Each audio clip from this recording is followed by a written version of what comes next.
45 கோடி மக்கள் வந்து ஒரு வருஷத்துக்கு இந்த கேம்லிங் ஆட்டத்தில் வந்து பணத்தை இழக்கிறாங்க. எண்ட் ரிசல்ட் என்னன்னு தெரியாம நம்ம முதலீடு பண்றோம். அதுல ஒரு ரிஸ்க் இருக்கு. மேக்ஸிமம் பணத்தை வந்து சேஃபாக வச்சுக்கோங்க. ஏன்னா 5 செகண்ட்ல சப்ஜெக்ட் ரிஸ்க் அது மட்டும் கேட்கும், அப்படி முடிச்சிடுறாங்க. எல்லாரும் வாழ்க்கையில் ஓடுறது எதுக்கு? பணத்தையும் சொத்தையும் டபுள் ஆக்குறதுக்கு தான். காசு இழந்திருக்காங்கன்னா என்ன பண்ணணும், எங்க போகணும், அவங்க யாரை நாடணும்? சைடில் யூஸ் பண்ணுங்க. நமக்கு பிடிச்ச நடிகை யாராவது ஓகே. அனைவருக்கும் வணக்கம். சட்டமும் நீங்களும் சேனல் மூலமாக அவங்க எல்லாரையும் திரும்பி சந்திக்கிறதுல ரொம்ப மகிழ்ச்சியாக இருக்குது. இது வரைக்கும் நாங்கள் போட்ட வீடியோஸ் எல்லாத்துக்கும் ஆதரவு தந்து ரொம்ப சப்போர்ட் பண்ணியிருக்கீங்க. இனி போட போகிற வீடியோஸ்க்கு லைக் பண்ணுங்கள், ஷேர் பண்ணுங்கள், கமெண்ட் பண்ணுங்கள் மற்றும் சப்ஸ்கிரைப் பண்ணுங்கள். அடுத்து உங்களுக்கு என்ன வீடியோஸ் போடணும் அப்படின்றத கமெண்ட்லேயும் இல்லை நாங்கள் கொடுத்துருக்க மெயில் ஐடியிலையும் எங்களுக்கு சென்ட் பண்ணுங்கள். நாங்கள் அதுக்கேற்ற கண்டென்ட்ஸை கண்டிப்பாக போடுவோம். வாங்க நம்ம இப்போ வீடியோக்குள்ளே போகலாம். பழகிய செல்வமும் பண்பும் கெடுக்கும் கலகத்து காலை புகின். இந்த திருக்குறள் சூதாட்டத்தை பற்றி சொல்லுது. எப்படி வந்து செல்வமும் பண்பும் நம்ம ஒரு சூதாட்ட கழகத்தில் போய் நம்ம சேரும் பொழுது அது எல்லாமே வீணாயிரும். நற்குணமும் போயிடும், செல்வமும் போயிடும், நம்ம வாழ்க்கை ஒரு முடிவுக்கு வர மாதிரி ஆயிரும். இப்போ நம்ம வழக்கறிஞர் பிரவீன்கிட்ட இந்தியாவில் வந்து சட்டப்படி கேம்பிளிங்கை பற்றி சில கேள்விகள் நான் கேட்க இருக்கேன். சட்டமும் நீங்களும் பார்வையாளர்களுக்கு அவர் பதில் கொடுப்பார். நீங்கள் சொன்ன திருக்குறள் படி இது ரொம்ப உண்மையான ஒரு விளக்கம்னு. ஆனால் நமக்கு வந்து இந்த பெருசாக திருக்குறள் பற்றி சொல்லாமல் இப்போ கேம்லிங்னா சிம்பிளாக சொல்லப்போலாம் என்ன, கையில் காசு வாயில் தோசைன்னு எல்லாம் மாறிடுறாங்க. எல்லாருக்குமே வந்து காசு தான் முக்கியம். அங்கே யார் தோத்தாலும் யார் பணம் எடுத்தாலும் இப்போ ஜென்ரலாக ஒரு எக்ஸ்ப்ளனேஷன் வச்சுக்கோங்க. ஒரு கேம்லிங் சைட்டே ஒரு ஆள் நடத்துகிறாரு. அவருக்கு தனக்குன்னு ஒரு லாபம் சேர்க்காம அவன் வந்து இத்தனை பேரை வந்து உள்ளே இழுக்க மாட்டான். ஆனால் மக்கள் என்ன நினைக்கிறாங்க, யாரோ நமக்காக வந்து உதவி செஞ்சு நமக்கு பணத்தையும் ரெடி பண்ணி தராங்க, நம்ம கம்மியான பணம் போடுறோம் ஆனால் கொடுக்க போகிறது பெரிய அமௌண்ட்டாக இருக்குது அப்படின்னு யாரும் சர்வீஸாக பண்ணுறாங்க கேம்லிங்ன்றது. அதுவே ஒரு பக்கா ஃப்ராட் அண்ட் ஸ்கேம் தான். ஆனால் மக்கள் வந்து அதில் கண்மூடித்தனமாக நம்பிக்கையை கொடுத்துட்றாங்க. இப்போ கேம்லிங்ன்றதுல ஒரு சின்ன எக்ஸ்ப்ளனேஷன் தான். இப்போ நம்மகிட்ட இருக்கிறது என்ன, பணமும் சொத்தும் தான். எல்லாரும் வாழ்க்கையில் ஓடுறது எதுக்கு? பணத்தையும் சொத்தையும் டபுள் ஆக்குறதுக்கு தான். அந்த டபுள் ஆக்குறதுக்கு ஒரு குறுக்கு வழியை தேடுறது தான் கேம்பிளிங். நம்ம ஆட்கள் வந்து குறுக்கு வழியை இந்த மாதிரி காசை போட்டு டக்குன்னு சீட்டு விளாடுறதுல அப்படி போட்டு ஜெயிச்சிடலாம் அப்படின்னு நினைக்கிறாங்க. ஆனால் அதோட ரிசல்ட் வந்து நமக்கும் தெரிய போகிறதில்ல, அங்கே விளையாடுற ஆளுக்கும் தெரிய போகிறதில்ல. அதுதான் உறுதியாக கிடைக்குமா, நமக்கு பணம் உறுதியாக திரும்பி கிடைக்க போதா அப்படின்னு தெரியல. ஸோ கேம்லிங்ன்றது ஒரு மணியை வந்து ஒரு ரிஸ்கில் போட்டு அந்த அவுட்கம் வந்து அன்சர்டைனாக இருக்குது. குறிப்பிட்ட அவுட்கம் எனக்கு கிடைக்கும்ன்றதே தெரியாமல் விளையாடுறது தான் கேம்லிங். அதாவது எண்ட் ரிசல்ட் என்னன்னு தெரியாம நம்ம முதலீடு பண்றோம், அதுல ஒரு ரிஸ்க் இருக்கு. இதுதான் கேம்பிளிங் பிரவீன். இப்ப லாட்ரி எல்லாம் வந்து தமிழ்நாட்டுல இருந்துச்சு, இப்ப கேரளால லீகலா இருக்கு, மற்ற ஸ்டேட்ஸ்லாம் இருக்கு, நாகாலாண்டு, பல நார்த் ஸ்டேட்ஸ்லாம் இருக்கு.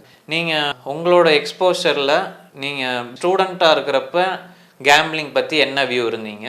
ஆஃப்டர் இப்போ என்ரோல் பண்ணி முடிச்சிட்டீங்க, இப்போ இந்த ஸ்டேஜில் நீங்கள் கேம்பிளிங்கை என்னவா பார்க்குறீங்க?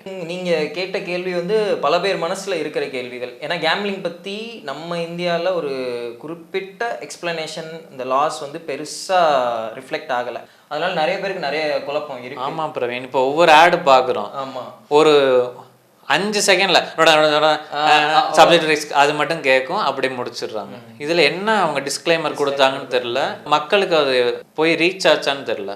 இந்த இதெல்லாம் பார்க்கும்போது மக்களுக்கு என்னன்னா, ஒரு 500 ரூபா கொடுத்து நான் 1000 ரூபா ஜெயிக்கிறேனே, இது வந்து ஒரு தப்பா அப்படின்னு இருக்கு. ஒரு நடிகர் வந்து விளம்பரம் போடுறாரு, எங்க இதுல பணத்தை போடுங்க.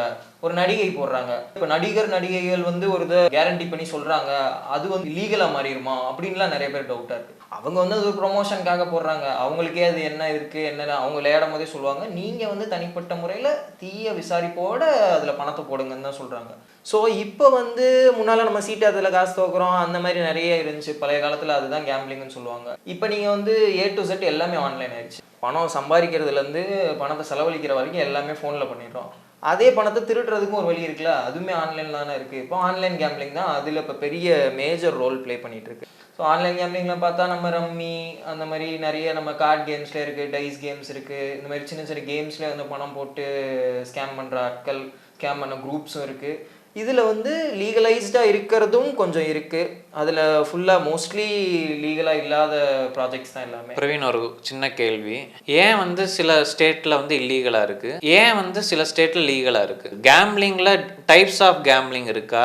அதில் எப்படி நீங்கள் கேட்டகரைஸ் பண்ணுவீங்க? ஆக்சுவலி நம்ம கேம்லிங்னா என்ன நடப்போம், எல்லாமே வந்து கெட்டது, சூதாட்டம் அப்படின்னு நினைக்கிறோம். இப்போ கேம்லிங் வந்து ஏன் எல்லா ஸ்டேட்டுக்கும் ஒரே ரூல்ஸ் இல்லைன்னா, கேம்லிங் வந்து ஸ்டேட் லிஸ்ட்டில் வருது சொல்லப்போனால். ஸோ எல்லா ஸ்டேட்டுக்கும் தனித்தனி பவர்ஸ் இருக்குது. அவங்க கேம்லிங் லாஸை அவங்க டிசைட் பண்ணுற பவர்ஸ் இருக்குது. இப்போ வந்து தமிழ்நாட்டில் வந்து கேம்லிங் ரொம்ப ப்ராஹிபிட்டட், யாரும் யூஸ் பண்ணக்கூடாதுன்றாங்க. இப்போ நீங்கள் கோவா அந்த சைட்லாம் மாற்றி மாற்றி எடுத்துக்கிட்டிங்கன்னா அங்கே கொஞ்சம் மீடியம் மெஷர்ஸ் தான் இருக்குது. அந்த மாதிரி விளையாடலாம், கெசினோஸ்லாம் இருக்குது, லைசன்ஸ் கெசினோஸே இருக்குது. ஸோ எல்லா ஸ்டேட்லேயும் அவங்கவுங்க நீடுக்கு ஏற்றாப்புல அந்த கவர்மெண்ட் ரூல் வச்சிருக்கு. இப்போ ஆந்திர பிரதேஷ், தெலுங்கானாலாம் பார்த்தீங்கன்னா ரொம்ப ரெஸ்ட்ரிக்ஷன் தான், கேம்லிங்கே பண்ணக்கூடாது, பண்ணால் அது பெரிய அஃபென்ஸு. இப்போ மகாராஷ்டிராலாம் கிரே ஏரியான்னு சொல்லுவாங்க, ஒரு சில இது அப்ளிகபிளாக இருக்கும், ஒரு சிலது விளையாடலாம் அப்படின்ற மாதிரி இருக்கும். ஸோ இதில் வந்து எது வந்து லீகலாக இருக்குது, எது வந்து இல்லீகலாக இருக்குன்றதை எப்படி கண்டுபிடிக்க முடியும்னா, ஒரு 2 விஷயம் இருக்குது. Skill based gambling, chance based gambling. இப்போ ஸ்கில்லுனா நம்ம திறமையை வச்சு நம்ம ஒரு பணம் சம்பாதிக்கிறோம்னா அது கேம்லிங் ஆக போகிறது இல்லை.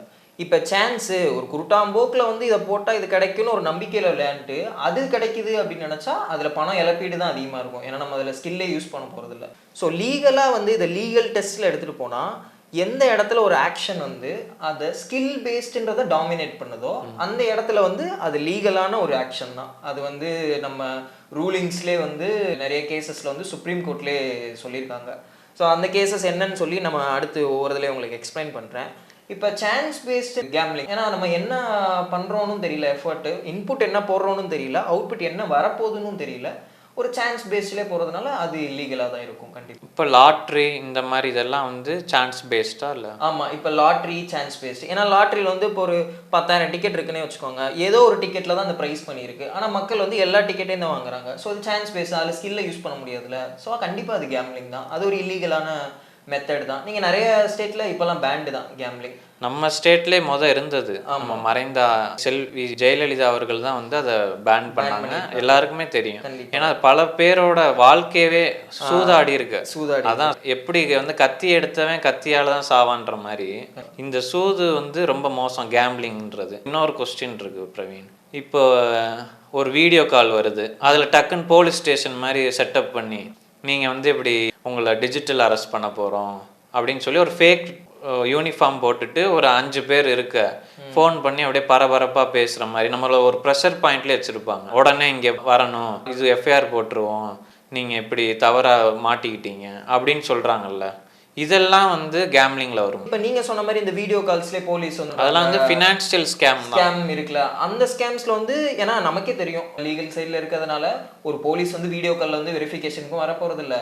எஃப்ஐஆரும் வந்து நமக்கு இவ்வளோ வீடியோ காலில் யாரும் வந்து நாங்கள் அப்படி பண்ண போகிறோம் நெகோசியேஷனே பண்ண மாட்டாங்க. நீங்கள் அந்த மாதிரி ஸ்கேம்ஸ்லாம் கேள்விப்பட்டீங்கன்னா போலீஸ் வந்து நீங்கள் 20,000 அனுப்புங்க, நாங்கள் வந்து எஃப்ஐஆரை க்ளோஸ் பண்ணிடுறோம், கேஸ் வந்து மாறாது அப்படின்ற மாதிரி சொல்லுவாங்க. தெளிவாக சொல்ல போனால் போலீஸ் என்றைக்குமே வீடியோ காலில் வந்து உங்கள் மேலே ரெஜிஸ்டர் பண்ணியிருக்கோம் எஃப்ஐஆர், உங்கள் கேஸை முடிக்கணும், நீங்கள் இவ்வளோ பணம் தரணும் அப்படின்னு எந்த ஸ்டேட்லையும் எந்த இடத்துலையும் போலீஸ் ஸ்டேஷன்லேருந்து யாரும் வந்து சொல்ல மாட்டாங்க.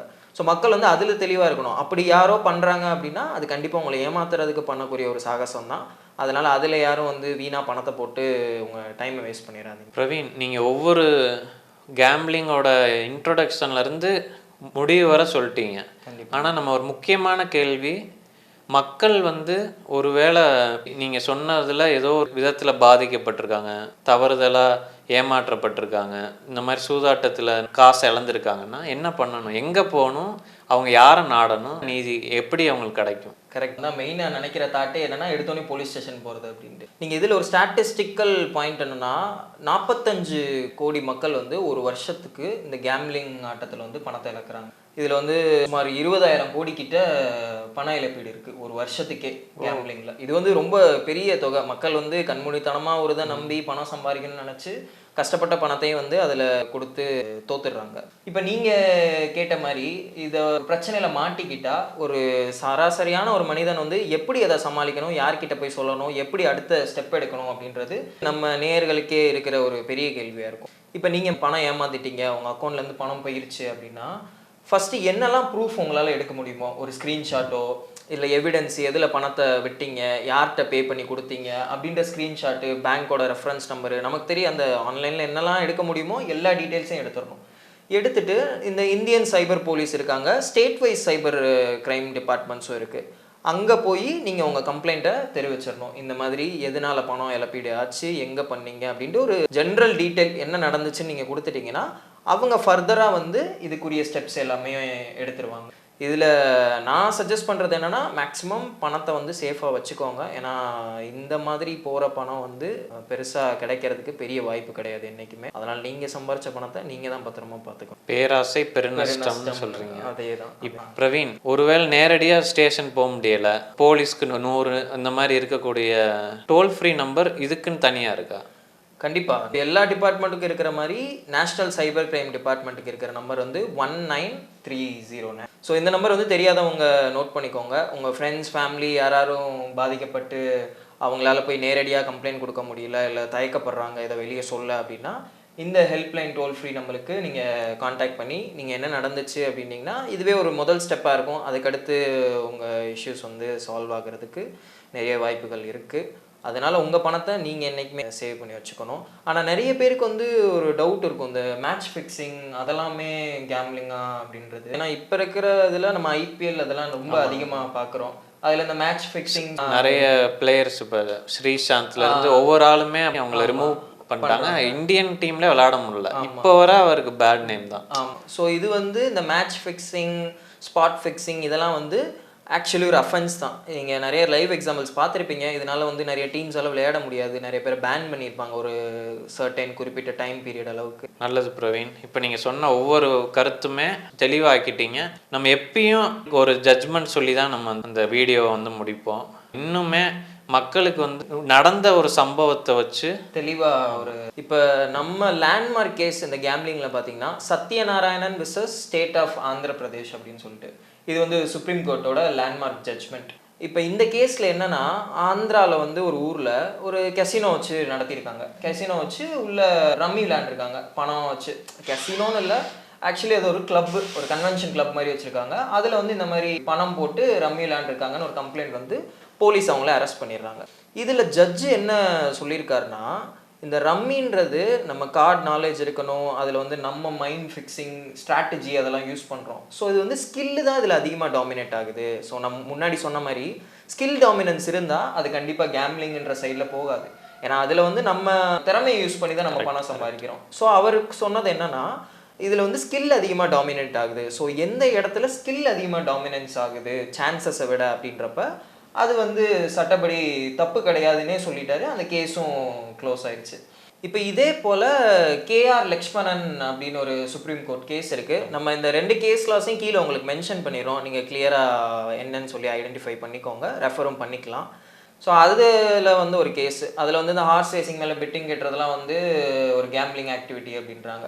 இப்போ இதுலேயுமே இது ஒரு ஸ்கில் பேஸ்டுன்னு தான் நான் சொல்லுவேன். ஏன்னா வந்து அது சான்ஸ் பேஸ்டும் கிடையாது. அடுத்த கேஸ் என்னன்னா, இந்த K S Lakshmanan versus state of Tamil Nadu அப்படின்னு ஒரு கேஸ் இருக்குது. இது ஆக்சுவலி நம்ம தமிழ்நாட்டில் நடந்த ஒரு கேஸ். இது ஒரு லேண்ட்மார்க் ஜட்ஜ்மெண்ட் தான். இப்போ இதில் என்னென்னா, இந்த ஹார்ஸ் ரேசிங்லாம் இருக்குல்ல, அதில் பெட்டிங் வைக்கிறாங்க. குதிரை ஓடுறதுல ஒருத்தன் பெட்டு கட்டுறான்னா அவன் வந்து சூதாட்டம் தாயா பண்ணுறான் அப்படின்னு சொல்லி நம்ம உடனே சொல்லிடுவோம். இந்த ஜட்ஜ்மெண்ட்டில் என்ன சொல்லியிருக்காங்கன்னா, இது வந்து பியோர் ப்ரீடாமினன்ஸ் ஆஃப் ஸ்கில், இதில் வந்து சான்ஸ் கிடையாது, அதனால இது வந்து கேம்லிங்காக சேர்க்கப்படாது அப்படின்னு சொல்லியிருக்காங்க. இல்லை, நீங்கள் சொன்ன ஜட்ஜ்மெண்ட் படி இப்போ தான் நம்ம கார் எவல்யூஷன் வந்து வந்திருக்கோம். இதுக்கு முன்னாடி இருந்த எல்லாமே ஹார்ஸோ இல்லை ஏதோ ஒரு அனிமல் வச்சு தான் நம்ம ட்ராவலே இருந்திருக்கு.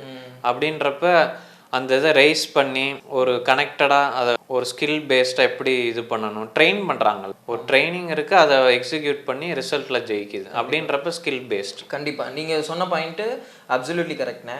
அந்த ட்ராக்கோட கண்டிஷன், அந்த ரைட் பண்ணுற ஜாக்கியோட எபிலிட்டி, ஸோ இந்த குதிரை வந்து முன்னாடி எந்த பந்தயத்தெல்லாம் எப்படி ஜெயிச்சிச்சு, ஸோ இதெல்லாம் அந்த ஸ்டாட்டிஸ்டிக்ஸ் எல்லாம் ஒரு ஆள் வந்து கரெக்டாக ஃபாலோ பண்ணி அடுத்த ரேஸில் வந்து அந்த குதிரை மேலே பெட் கட்டி ஜெயிக்க வைக்கிறாருன்னா அது கண்டிப்பாக ஸ்கில் பேஸ்டு தானே. நம்ம அந்த ஸ்டாட்டிஸ்டிக்ஸ் வச்சு தான் நம்ம குதிரையை பெட் பண்ணுறோம். குதிரையோட மனநிலையை வச்சு குதிரை என்னைக்கு ஜெயிச்சிடும் நாளைக்கு ஜெயிச்சிடும் நம்ம என்னைக்கு சொல்ல முடியும். ஸோ இந்த மாதிரி கேஸ்லாஸ்லாம் நம்ம கீழே மென்ஷன் எப்பயும் பண்ணுற மாதிரி நீங்கள் இதில் ரெஃபர் பண்ணுங்கள். இது வந்து உங்களுக்கு ஒரு பெட்டர் அண்டர்ஸ்டாண்டிங் கொடுக்கும். ஸோ நம்ம இன்னைக்கு டாபிக் என்னைக்கு வந்திருக்கோம், கேம்பிளிங் பற்றி நீங்கள் வந்து கிளியராக சொல்லிட்டீங்க. இது ஏன் ஒரு சில இடத்துல இப்படி இருக்குது, ஃபுல்லாக என்ன புரிஞ்சுக்கணுமோ நீங்கள் கிளியர் பண்ணிட்டீங்க. என்னோட எல்லா கேம்லிங் டவுட்டும் கிளியர். கண்டிப்பாக. அதனால மக்களுக்கு சொல்ல வேண்டிய ஒரே விஷயம் என்னென்னா, நடிகர்கள் வந்து ஒரு விளம்பரம் பண்ணுறாங்க, இந்த மாதிரி வெப்சைட்டில் யூஸ் பண்ணுங்கள், நமக்கு பிடிச்ச நடிகை யாராவது ஓகே இவங்களே பண்ணுறாங்களே நம்ம நம்பிடலாம் 100% அப்படின்னு என்றைக்குமே போகக்கூடாது. ஏன்னா அவங்க அந்த கேம்லிங் விளையாட போகிறதில்ல, அவங்க ஒரு ப்ரொமோஷனுக்காக பண்ணியிருக்காங்க. மக்கள் வந்து எதில் பணம் போடுறீங்களோ, இது மட்டுமே சொல்லலை, எதில் ஒரு விஷயத்தில் நீங்கள் உழைச்ச பணத்தை போடுறீங்களோ அந்த டைமில் ஒரு முறைக்கு 100 முறை யோசிக்கிறதுல தப்பே இல்லை. ஏன்னா அதெல்லாம் நீங்கள் சம்பாரிச்ச பணம்.